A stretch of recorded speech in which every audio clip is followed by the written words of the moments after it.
Ladies and gentlemen, hello and welcome to my YouTube channel, The School of Love. My name is Maria and I'm helping people discover their inner potential for love towards oneself and towards the others. Today I invite you to a new episode from the series How to be a good human, how to be a good citizen, how to have a good life. In today's episode, I'm going to offer 10 guidelines on how to be a good enough partner. Like in most of the episodes of this series, I start with a disclaimer. When I refer to how to be a good enough partner, I do not mean mediocrity. I'm not promoting mediocrity. What I mean is this how to be a good partner is a strategy of attaining a sense of balance, of attaining a life in which the various dimensions are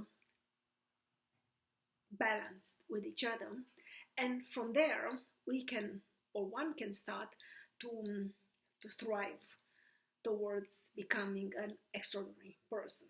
So being good enough is a sort of leading an ordinary life in order to be able to start thriving towards an extraordinary life. And with that being said, let's get started with today's 10 guidelines on how to be a good enough partner.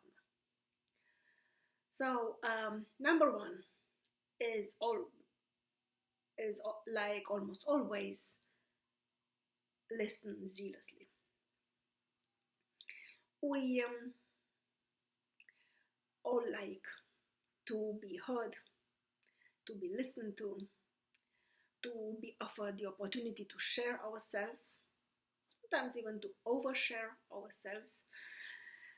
But very few among us have this ability to listen intently, compassionately, to listen for the sake of listening and not in order to answer, to react, to give advice, or even worse, to give unsolicited advice. So listen as much as you can, whenever you can, even in those moments when you cannot make time for the other in your personal space. Number two, be compassionate. This means empathize, but maintain your sense of identity. So I talk a lot in other videos about compassion and about how important compassion is in today's society. Well, not more than in the past or than in the future, but I have the feeling that current times really lack in this area of compassion, of sharing compassionate presence with others and allowing them in a compassionate manner to be themselves.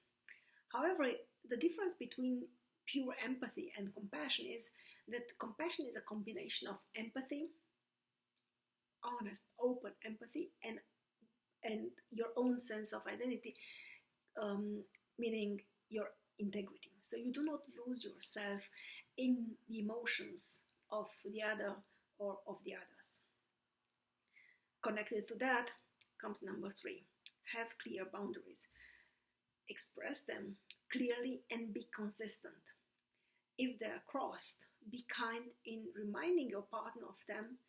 Enforce consequences for repeated crossing, otherwise you come across as weak and you might end up being taken for granted. And from my own experience, as well from what I have read in books written by humans much smarter than myself, being taken for granted is probably one of the worst things that would happen in a relationship, particularly if it is a romantic relationship. So have clear boundaries.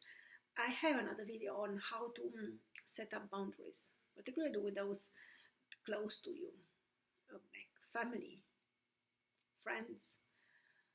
and also at work. So the secret is to be very clear from the very beginning and then to stick to them.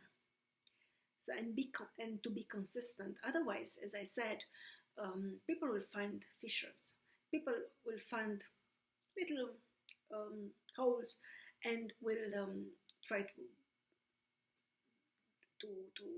make those holes bigger. So boundaries are very, very important. So number 4, do your best to understand the other rather than to be understood by him or her. It connects to number 1, and it is as important as listening can be. Before trying to force someone into listening to you or understanding you, be sure that you have done your part, at least double than what you expect in return. And it would be actually good to listen and understand without expecting listening and understanding in return. It is, of course, always nice, and we all hope for reciprocity, but even if it doesn't come in terms of reciprocity, do it. Do it for the sake of those you love and who hopefully love you in return. Number 5, so related to number 4, is talk in a way that the other can understand you, not in a way that you just want to bring your point across. Talk in a way that the other not only understands you, but is also willing to understand you and to move forward into understanding you. From my own experience and from what I have learned from books, this communication, open, honest, and plain communication is very important. So don't wait until things have become explosive. Don't bottle up your emotions. I used to do that when I was, until several months ago. And once I realized what I was doing, and I was very good at it. The problem was when I would explode and rattle the person who maybe just asked a glass of water from me. And I would just explode because I was already so full of things I didn't let go and I didn't share with others so that they do not repeat them, that I just exploded. I was sometimes baffled by it myself, by the violence and cruelty of things that happen when you do not communicate early enough in the interaction. So, connected to that, number 6, be honest. But do your best to be at least polite if you cannot be kind. I know we are all overworked, overburdened with responsibilities, with tasks, with things we have to do every day, every week, every month. We have to remember them, we have to move forward, but we have to keep our promise to ourselves to be at least polite, if not kind. And within this politeness spectrum, honesty must rank very, very high in the hierarchy. So, like compassion, I have the feeling that the world lacks in honesty. I'm, on one hand, a fierce proponent, a fierce protector of free speech, of freedom of speech, but I'm also fully aware, and I'm promoting the awareness which comes with freedom, regardless whether we talk about freedom of speech, freedom of thinking, freedom of opinion, freedom of political choices, and so on. So there's always responsibility attached to freedom, and I mentioned this in another video more than now, but with great freedom comes great responsibility, and vice versa. With great responsibility comes great freedom. So, number 7. Have open non-verbal communication. Smile sincerely, that is with your mouth and with your eyes. Look each other in the eyes and keep your body posture straight and open. So mediate a sense of openness, of clarity, of sincerity, of um, of unconditional love. So unconditional love does not mean that you have to tolerate and to accept everything, but to tolerate anything and everything your partner does. What it means is, look, I love you for who you are. Yeah? And well, there are things which I don't like, and this is normal, this is usual. I accept them, and those I cannot accept, well, there's another video on that topic. So what do you do with things you cannot accept? You have to think from the beginning again. Smarter people than myself have said it. You have to think from the very beginning, so to discover them as soon as possible, and then to think very well if you can accept them, if you can live with them unconditionally, or if they're so bad and such a deal breaker that you cannot live with them. In that case, the earlier the breakup, the better. Number 8, something which goes in all interhuman relationships, but particularly in a romantic one, is know what you want as clearly as you can and state it. Yeah. So if you want a proper relationship or marriage, children, I don't know, forever, ever, happily living together, then state it as such. Do not pretend that you're happy with non-committal arrangement when you actually want something else, and vice versa. If you only want something non-committal for the time being, without any expectations and without any future planning, say it, so that the other person knows what lies down the road. Take care of yourself. Number 9, take care of yourself also in terms of physical appearance. So dress neatly, elegantly, comfortably.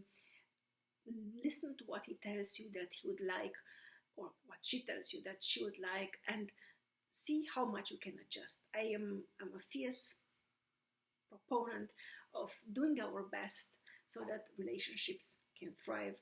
Of course, it takes two to tango, so sometimes things just don't work out, but as much as you can, do your homework and be a good partner.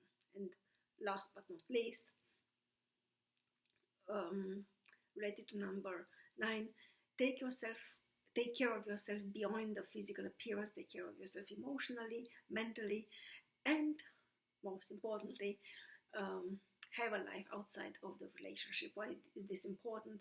Your partner, regardless of the gender orientation, is one of your best friends. So don't put all your eggs in one basket. And it's also Easter right now, and so have a life outside of the partnership, the relationship. Could be also a flourishing career, work environment, but friends and all sorts of additional activities without burdening yourself too much are always a plus, because it gives you the space, and it gives him or her the space to enjoy your absence, which leads them to enjoy your presence.